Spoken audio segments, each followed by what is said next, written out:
The efforts to prevent the spread of HIV/AIDS in developing countries have been a frustrating failure. 15 years ago, 31 million were infected.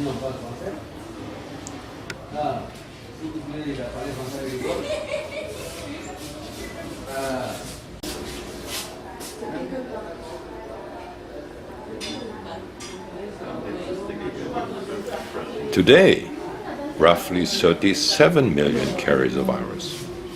40 million people have died from AIDS-related diseases so far. All this had been predicted by Repke and Ayenzo when they developed the Knowledge Protects program many years ago. It was published in a comprehensive book, endorsed by a foreword of the then Secretary General of the United Nations, Kofi Annan.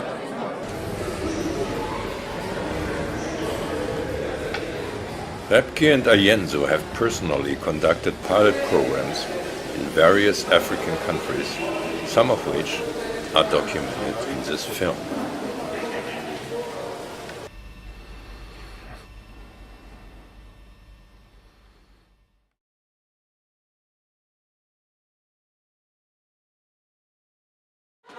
My friend Professor Ayenzo from Ghana and myself, we think that it's about time that new paradigms of thought and actions are being discussed and implemented. We believe that it's really necessary that we question the efficiency of most of the attempts to curtail the spread of HIV/AIDS in developing countries. We believe very strongly that the first order of business is to ensure that each and every person knows his or her own status with respect to the prevalence of HIV, whether they have it or not.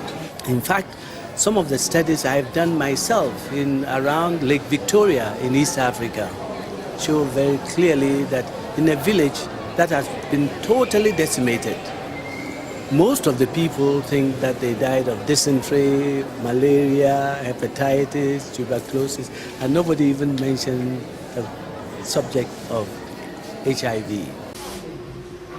In various African hospitals, Repke and his team used these test systems on patients with various severe diseases. It was often surprising to notice that neither the head of the clinic nor the physicians had any idea that virtually all of their patients were HIV infected, thus explaining the root cause of their suffering. Instant Screen is a blood screening test which determines within 10 to 20 seconds whether a person is HIV infected. One blue dot means that the test has worked and the person is HIV negative. Two blue dots show that the individual is infected with either HIV-1 or its less dangerous variant HIV-2.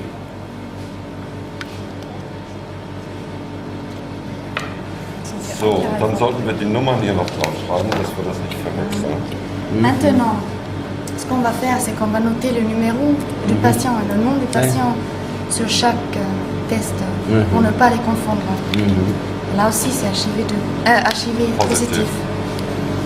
C'est édifiant. C'est édifiant.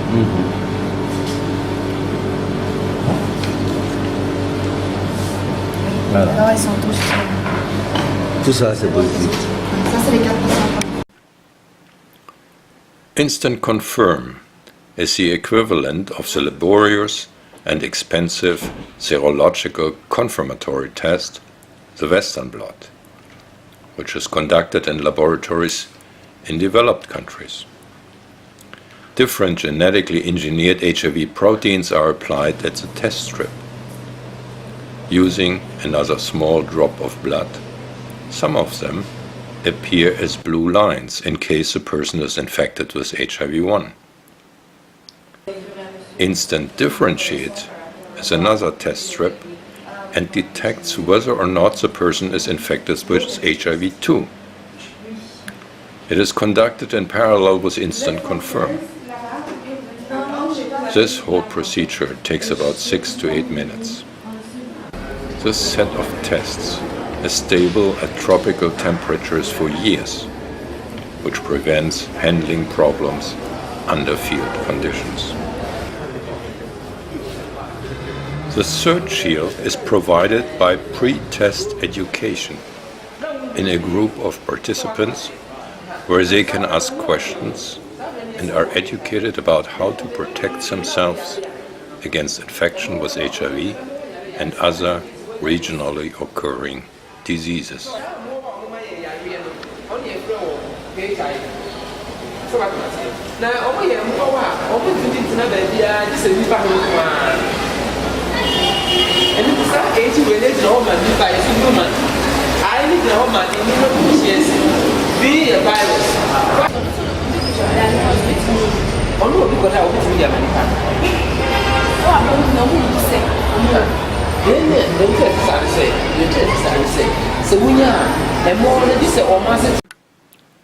The fourth shield is a confidential one-on-one pre-test counseling, in which a detailed questionnaire is filled to obtain the informed consent of the participant. In addition, private concerns and questions are addressed by qualified counselors.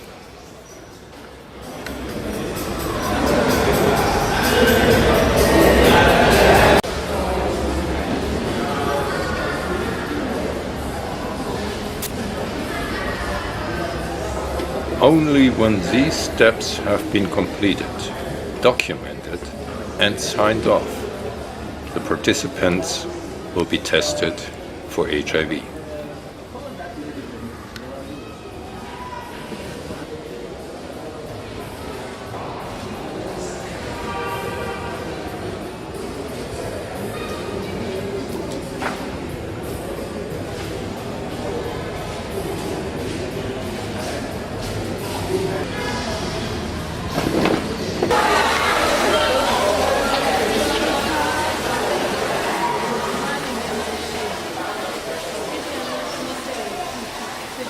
The fifth shield is provided immediately thereafter. In case an individual is tested HIV positive, the counseling addresses both the therapy options as well as private concerns. For example, regarding ways how to inform the family or sex partners in order to prevent the infection of others in the future. The HIV-negative individuals are provided with additional information about methods to ensure that they stay that way.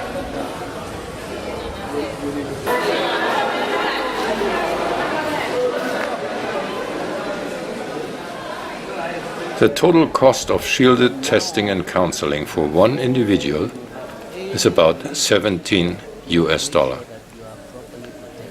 This includes the cost for the 3 rapid tests, the documentation, and the cost for personnel for pre- and post-test counseling. The cost for conducting this program for the whole sexually active population in Africa, including the costs for the necessary organizations, the infrastructure, etc., is estimated to be around $3.5 billion US. This is not much compared to the $20 billion US, which are currently needed for just 1 year of antiretroviral treatment in developing countries.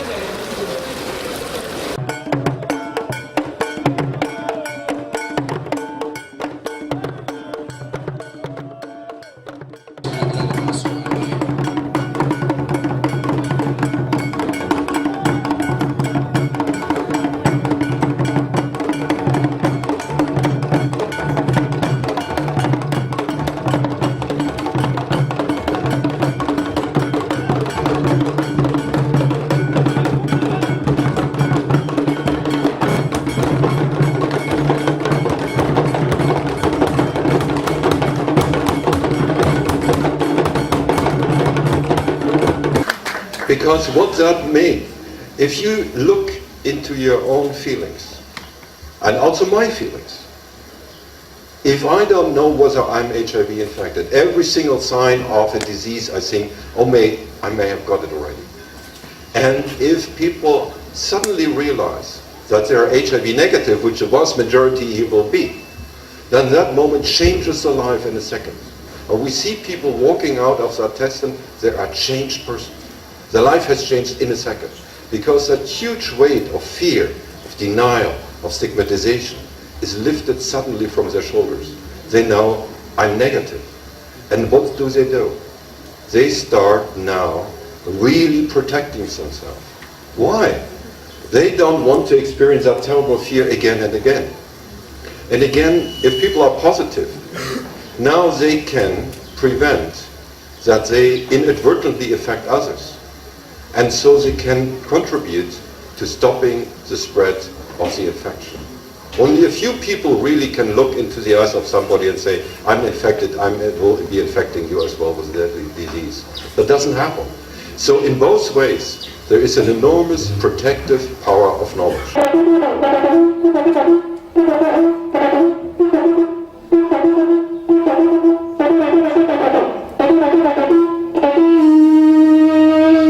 This disease is serious, and so we should take it as such. I have to just once again thank Professor Ripkin and Professor Yinsu for bringing this here.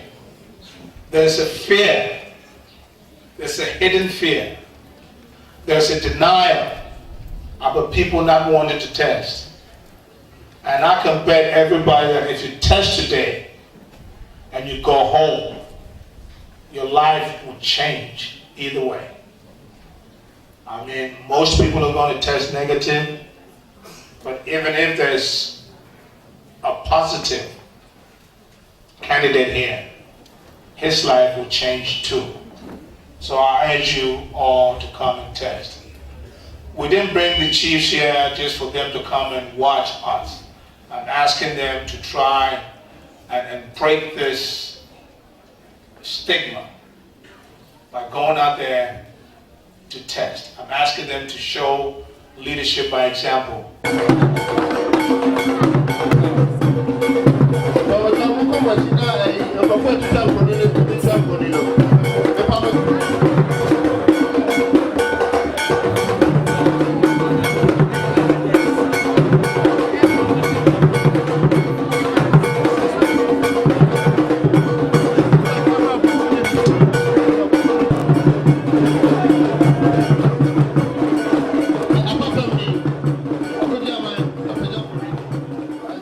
The explanation for this overwhelming and somewhat surprising acceptance and demand is obviously that HIV/AIDS is just one of the lethal dangers which the population is facing.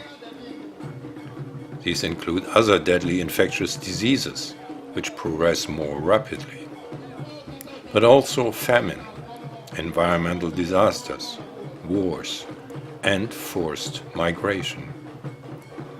In contrast, AIDS is a slowly progressing disease, and therapeutics are becoming available for a large portion of the affected population.